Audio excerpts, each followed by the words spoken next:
Vax কিংয়ের লেখা good vibes good life এই বইটার একটা সারসংক্ষেপ নিয়ে আজকে আমরা একটু আলোচনা করব।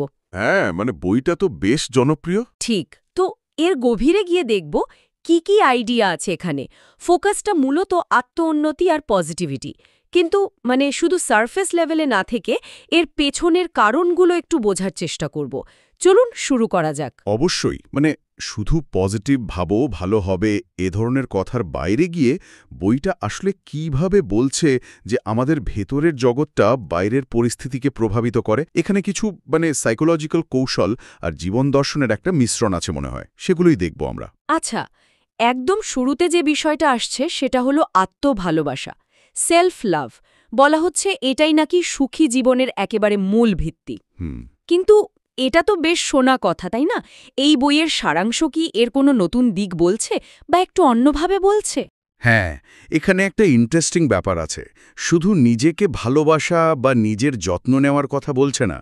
জোরটা দেওয়া হয়েছে এই আইডিয়ার ওপর যে আত্মভালোবাসা আসলে ঠিক করে দেয় আমরা অন্যদের কাছ থেকে কেমন ব্যবহার আশা করি বা কোনটাকে আমরা স্বাভাবিক বলে ধরে নিই।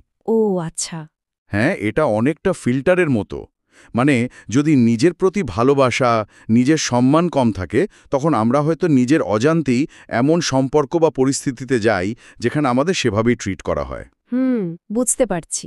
তাই নিজের যত্ন নেওয়া, দরকার হলে না বলতে পারা বা ধরুন নিজের জন্য একটা হেলদি বাউন্ডারি তৈরি করা, এগুলো শুধু নিজের ভালো লাগার ব্যাপার না, এগুলো বাইরের জগতের সাথে আমাদের সম্পর্কের কোয়ালিটি ঠিক করার একটা অ্যাক্টিভ উপায়। বাহ, ইন্টারেস্টিং তো।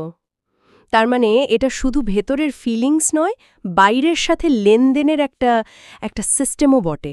একদম। আচ্ছা, এরপর আসছে ভাইব বা শক্তির ধারণা।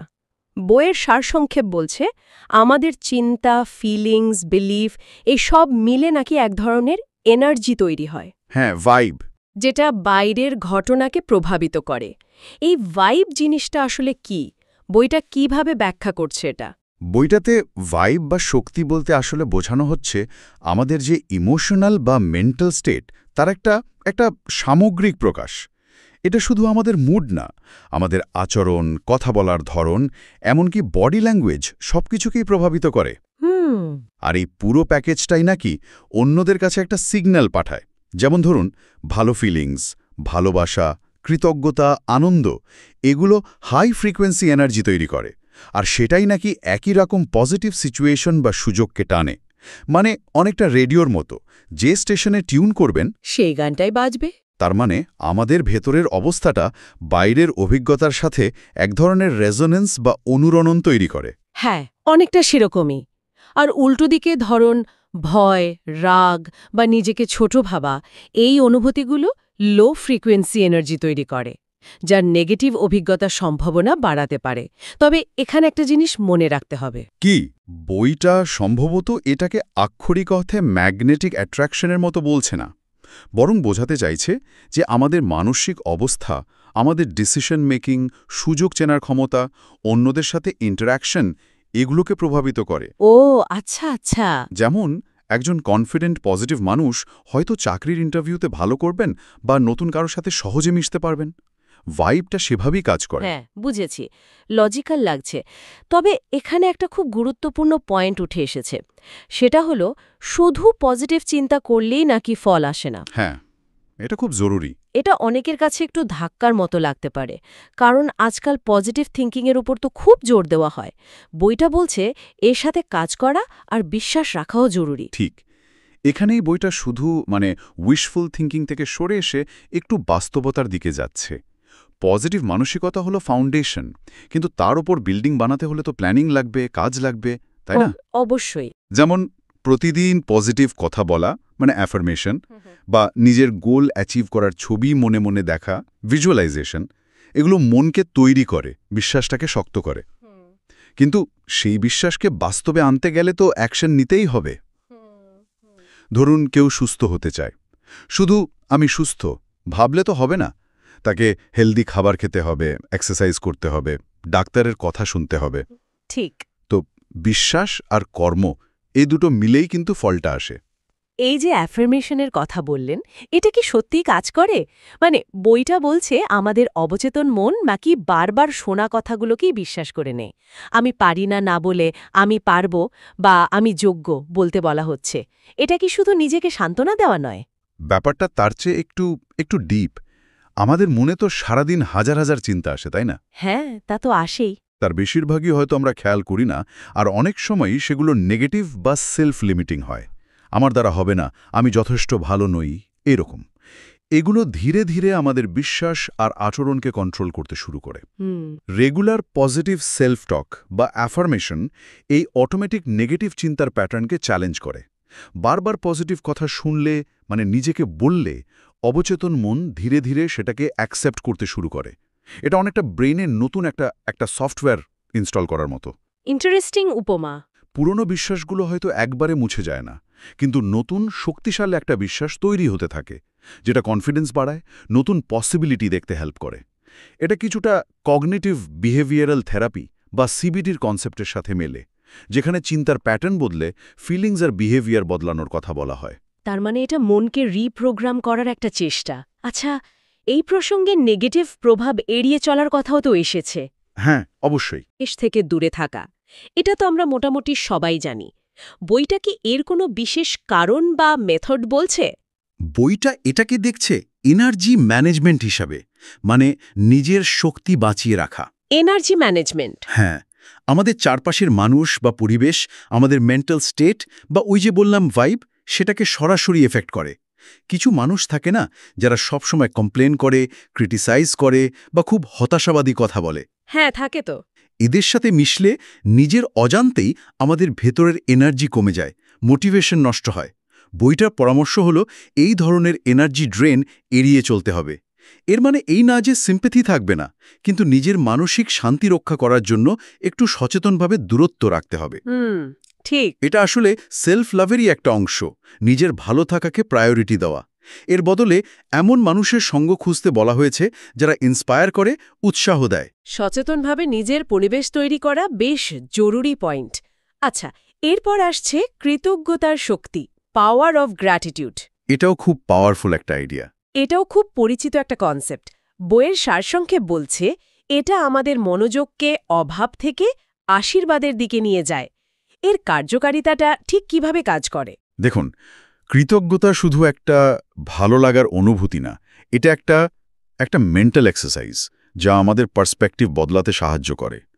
আমাদের মন স্বাভাবিকভাবেই যা নেই সেদিকে বেশি ফোকাস করে। এটাকে বলে নেগেটিভিটি বায়াস। Negativity bias. হ্যাঁ, মানে খারাপ জিনিসের দিকে মনোযোগ আগে যায়। কৃতজ্ঞতা চর্চা ঠিক এর উল্টোটা করে। প্রতিদিন সচেতনভাবে, কনসিয়াসলি কি ভালো জিনিস আমাদের জীবনে আছে, সেটা যত ছোটই হোক না কেন, যেমন সকালের চাটা বা একটা বন্ধুর ফোন কল বা মাথার উপর ছাদ থাকা, এই ছোট ছোট জিনিসগুলোর উপর ফোকাস করলে আমাদের ব্রেনের অ্যাটেনশনটা শিফট হয়। আমরা তখন অভাবের বদলে প্রাচুর্য দেখতে শুরু করি। বইটা বলছে এই মানসিকতাই নাকি আরও ভালো জিনিস জীবনে আসার পথ খুলে দেয়। কিভাবে? কারণ তখন আমরা সুযোগগুলো দেখতে পাই, পজিটিভ সম্ভাবনাগুলো রিয়েলাইজ করি, যেগুলো হয়তো ওই অভাবের মানসিকতায় ঢাকা পড়েছিল। এটা অনেকটা ক্যামেরার ফোকাস বদলানোর মতো, যা ফোকাসে আসে সেটাই তো স্পষ্ট দেখা যায়। দারুণ উদাহরণ, একেবারে পরিষ্কার হলো ব্যাপারটা। আচ্ছা, অতীতের কষ্ট বা আঘাত বয়ে বেড়ানো নিয়ে কি বলা হয়েছে? ক্ষমা করার কথা এসেছে, ফরগিভনেস, কিন্তু এটা তো অনেকের জন্যই খুব কঠিন। খুবই কঠিন, ঠিক। বইটা বলছে পুরনো রাগ, দুঃখ বা অপমান এগুলো ধরে রাখাটা অনেকটা নিজের কাঁধে একটা ভারী বোঝা নিয়ে হাঁটার মতো। এটা আমাদের সামনে এগোতে দেয় না, আমাদের মেন্টাল এনার্জি নষ্ট করে। ক্ষমা করা মানে কিন্তু যা ঘটেছে সেটাকে ঠিক বলে মেনে নেওয়া নয়, বা যে অন্যায় করেছে তাকে ছেড়ে দেওয়া নয়। তাহলে কি? বরং ক্ষমা হলো ওই ঘটনা বা ওই ব্যক্তির থেকে নিজের মানসিক কন্ট্রোলটা ফিরিয়ে আনা, মানে নিজের হাতে নেওয়া। যতক্ষণ আমরা ঘৃণা বা কষ্ট ধরে রাখি, ততক্ষণ কিন্তু ওই ঘটনা বা ওই ব্যক্তি আমাদের বর্তমানকে কন্ট্রোল করতে থাকে, তাই না? হ্যাঁ, তা তো ঠিক। ক্ষমা করার মাধ্যমে আমরা সেই কন্ট্রোলটা নিজের হাতে ফেরত নিই আর নিজেদের ওই মানসিক বোঝা থেকে মুক্ত করি। এটা আসলে নিজের ভালোর জন্য, নিজের হিলিংয়ের জন্য, নিজের শান্তির জন্য। নিজেকে মুক্ত করা, এই পার্সপেক্টিভটা আসলেই গুরুত্বপূর্ণ। আচ্ছা, এবার আসি একটা বেশ আলোচিত এবং কিছুটা কন্ট্রোভার্সিয়াল বিষয়। বলুন। ল অফ অ্যাট্রাকশন বা আকর্ষণের সূত্র। বইয়ের সারসংক্ষেপ অনুযায়ী আমরা যে বিষয়ে মনোযোগ দিই সেটাই নাকি জীবনে বাড়ে। লক্ষ্যগুলোকে এমনভাবে ভাবতে বলা হয়েছে যেন সেগুলো অলরেডি হয়ে গেছে। এটা কিভাবে কাজ করে বলে মনে করে বইটা? এটা কি আসলেই ম্যাজিকের মতো? দেখুন, বইটা সম্ভবত ল অফ অ্যাট্রাকশনকে পিওর ম্যাজিক হিসেবে দেখছে না। আগেই যেমন কথা হচ্ছিল, হ্যাঁ, যে শুধু চিন্তা করলেই হবে না। রাইট, শুধু চিন্তা বা কল্পনা যথেষ্ট নয়। এখানেও সেই একই ব্যাপার, চিন্তা, অনুভূতি এবং কর্ম, এই তিনটের কম্বিনেশন। যখন আমরা কোনো গোলের উপর খুব গভীরভাবে ফোকাস করি আর সেটা পাওয়ার জন্য তীব্র একটা ফিলিংস অনুভব করি, যেন এখনই পেয়ে গেছি, আচ্ছা, তখন আমাদের মন, মানে আমাদের ব্রেন, সেই গোলের সাথে রিলেটেড সুযোগ বা তথ্যের প্রতি বেশি সেন্সিটিভ হয়ে ওঠে। এটাকে বলা যেতে পারে ব্রেনের রেটিকুলার অ্যাক্টিভেটিং সিস্টেম বা RAS এর কাজ, যেটা আমাদের ব্রেনকে নির্দিষ্ট তথ্যে ফিল্টার করতে হেল্প করে। ও, একটা সায়েন্টিফিক ব্যাখ্যাও আছে তাহলে। কিছুটা। একই সাথে ওই গভীর বিশ্বাস আর পজিটিভ ফিলিংসটা আমাদের সেই গোল অ্যাচিভ করার জন্য দরকারি যে কাজগুলো সেগুলো করতে মোটিভেট করে। তাই এটা শুধু বসে বসে কল্পনা করা নয়, বরং মনকে রেডি করা এবং সেই অনুযায়ী কাজ করার একটা ইন্টিগ্রেটেড প্রসেস। বুঝেছি। যদি কেউ শুধু কল্পনা করে কিন্তু অ্যাকশন না নেয়, তাহলে তো ফল আসার চান্স কম। তার মানে ফর্মুলাটা দাঁড়াচ্ছে মনোযোগ প্লাস বিশ্বাস প্লাস অনুভূতি প্লাস কাজ ইজ ইকুয়াল টু ফল। হ্যাঁ, অনেকটা সেরকমই। এটা আগের পয়েন্টগুলোর সাথে সুন্দরভাবে মিলে যায়। একদম। আচ্ছা, জীবনের উদ্দেশ্য বা প্যাশন খুঁজে বের করার কথাও তো এসেছে। হ্যাঁ, পারপাস। বলা হচ্ছে অর্থবহ কাজ থেকেই নাকি আসল আনন্দটা আসে, আর প্রতিদিন ছোট ছোট পদক্ষেপ নিতে উৎসাহ দেওয়া হয়েছে। ঠিক, যখন আমরা এমন কোনো কাজে যুক্ত থাকি যেটা আমাদের কাছে মিনিংফুল মনে হয় বা যেটা করতে আমরা ভালোবাসি, তখন আমাদের মধ্যে একটা ন্যাচারাল এনার্জি কাজ করে, একটা উৎসাহ থাকে। বইটা বলছে এই প্যাশন বা পারপাস খুঁজে পাওয়াটা জীবনের একটা বড় চালিকা শক্তি হতে পারে। কিন্তু এটা খুঁজে পাওয়া তো সহজ না অনেকের জন্য। না, সহজ না। আর বইটাও বলছে না যে একদিনেই খুঁজে পেতে হবে। হয়তো বড় কোনো পদক্ষেপের দরকারও নেই শুরুতে। নিজের ইন্টারেস্ট বা কিউরিওসিটিকে ফলো করে ছোট ছোট স্টেপ নিলেই ধীরে ধীরে রাস্তাটা পরিষ্কার হতে পারে। ছোট ছোট স্টেপ। হ্যাঁ, এই ছোট স্টেপগুলো শুধু লক্ষ্যের দিকে এগিয়ে নিয়ে যায় না, এগুলো কনফিডেন্সও বাড়ায় আর পুরো জার্নিটাকে এনজয়েবল করে তোলে। এটা অনেকটা ম্যারাথন দৌড়ের মতো। ফিনিশ লাইনের দিকে তাকিয়ে শুরুতেই হাঁপিয়ে যাওয়ার চেয়ে প্রত্যেকটা স্টেপ এনজয় করাটা বেশি জরুরি। খুব সুন্দর বলেছেন। আচ্ছা, আর একদম শেষে ভালোবাসা ও দয়া ছড়ানোর কথা বলা হয়েছে। কাইন্ডনেস। অন্যকে সাহায্য করলে বা তাদের প্রতি দয়া দেখালে নাকি নিজের ভেতরে শক্তি বাড়ে, আর ভালোবাসা দিলে তা বহুগুণে ফিরে আসে। এটা কিভাবে কাজ করে? দেখুন, সিম্প্যাথি আর জেনারসিটি, মানে সহানুভূতি আর উদারতা, এগুলো শুধু অন্যের জন্য ভালো না, এটা আমাদের নিজেদের মেন্টাল এবং ফিজিক্যাল হেলথের জন্য খুব উপকারী। তাই নাকি? হ্যাঁ, সাইকোলজিস্টরাও এটা বলেন। যখন আমরা সেলফলেসলি কাউকে হেল্প করি বা কারোর প্রতি কাইন্ডনেস দেখাই, তখন আমাদের ব্রেনে ফিল গুড হরমোন রিলিজ হয়, যেমন অক্সিটোসিন, ডোপামিন। এটা আমাদের স্ট্রেস কমায়, মন ভালো রাখে।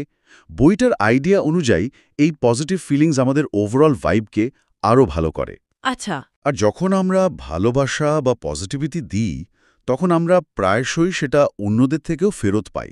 এটা একটা সুন্দর সাইকেল তৈরি করে। এটা আমাদের মধ্যে কানেকশন আর একতার অনুভূতিও বাড়ায়। তাহলে এতগুলো আইডিয়া আলোচনা করার পর সব মিলিয়ে মূল মেসেজটা কি দাঁড়ালো এই বইয়ের সারসংক্ষেপ থেকে, যদি একটা সুতোয় বাঁধতে চাই পুরো ব্যাপারটা? আমার মনে হয় মূল নির্যাসটা হলো একটা পরিপূর্ণ সুখী জীবনের চাবিকাঠি আসলে আমাদের নিজেদের হাতেই আছে। আর এর শুরুটা হয় ভেতর থেকে। ভেতর থেকে? হ্যাঁ, আত্মভালোবাসা হলো সেই ভিত যার ওপর দাঁড়িয়ে থাকে পজিটিভ মানসিকতা। এই মানসিকতা আমাদের সঠিক কাজ বা পদক্ষেপ নিতে মোটিভেট করে। কৃতজ্ঞতা আমাদের যা আছে তার উপর ফোকাস করতে শেখায়, যা প্রাচুর্যের অনুভূতি বাড়ায়। নেগেটিভ ইনফ্লুয়েন্স থেকে সচেতনভাবে নিজেকে দূরে রাখা এই পুরো প্রসেসটাকে প্রোটেক্ট করে। ক্ষমা আমাদের অতীতের বোঝা থেকে মুক্তি দিয়ে সামনে এগোতে হেল্প করে। আর শেষে ভালোবাসা ও দয়ার চর্চার মাধ্যমে আমরা নিজেদের এবং আমাদের চারপাশে পজিটিভ এনার্জি ছড়িয়ে দিই। বাহ! এগুলো আসলে কোনো আলাদা আলাদা টিপস না, বরং একটা হোলিস্টিক জীবন দর্শন, যেখানে ভেতরের কাজটাই বাইরের জগৎকে তৈরি করে। এই আলোচনা থেকে একটা জিনিস খুব পরিষ্কার হলো যে জীবনের ভালো মন্দ অভিজ্ঞতার অনেকটাই নির্ভর করে আমাদের নিজেদের ভিতরের অবস্থা আর তার ওপর আমাদের প্রতিক্রিয়ার ওপর। একদম। পরিস্থিতি হয়তো সবসময় আমাদের কন্ট্রোলে থাকে না, কিন্তু সেই পরিস্থিতিতে আমরা কিভাবে রিয়্যাক্ট করব, কোন মাইন্ডসেট নিয়ে চলব, সেই কন্ট্রোলটা আমাদের হাতেই। ঠিক তাই। আর এখানেই হয়তো আজকের আলোচনার পর একটা গভীর চিন্তার খোরাক পাওয়া যেতে পারে সবার জন্য। কী রকম? যদি আমাদের চিন্তা, ফিলিংস আর রিয়াকশনগুলোই আমাদের ভাইব বা শক্তি তৈরি করে আর সেটাই বাইরের অভিজ্ঞতাকে প্রভাবিত করে, তাহলে আমরা কি খেয়াল করি যে দিনের ছোট ছোট ঘটনায় আমরা ঠিক কিভাবে রিয়্যাক্ট করি? যেমন ধরুন, রাস্তায় ট্রাফিক জ্যামে আটকে গেলে বা কেউ হঠাৎ করে সমালোচনা করলে অথবা নিজেরই কোনো ছোটখাটো ভুল হয়ে গেলে সেই মোমেন্টে আমাদের ভেতরের ওই সেলফ টকটা কীরকম থাকে? আমরা কি শান্ত থাকি, নাকি রেগে যাই, বিরক্ত হই, হতাশ হয়ে পড়ি? এটা তো ভাবার মতো বিষয়। এই ছোট ছোট মুহূর্তের প্রতিক্রিয়াগুলোই হয়তো দিনের শেষে আমাদের টোটাল এনার্জি লেভেল আর অভিজ্ঞতার কোয়ালিটি ঠিক করে দিচ্ছে, যা আমরা হয়তো সেভাবে খেয়ালই করি না। নিজের এই প্রতিক্রিয়াগুলো একটু মন দিয়ে দেখাই হয়তো সেলফ ইমপ্রুভমেন্টের পথে একটা বড় স্টেপ হতে পারে। সত্যি দারুণ একটা পয়েন্ট দিয়ে শেষ করলেন।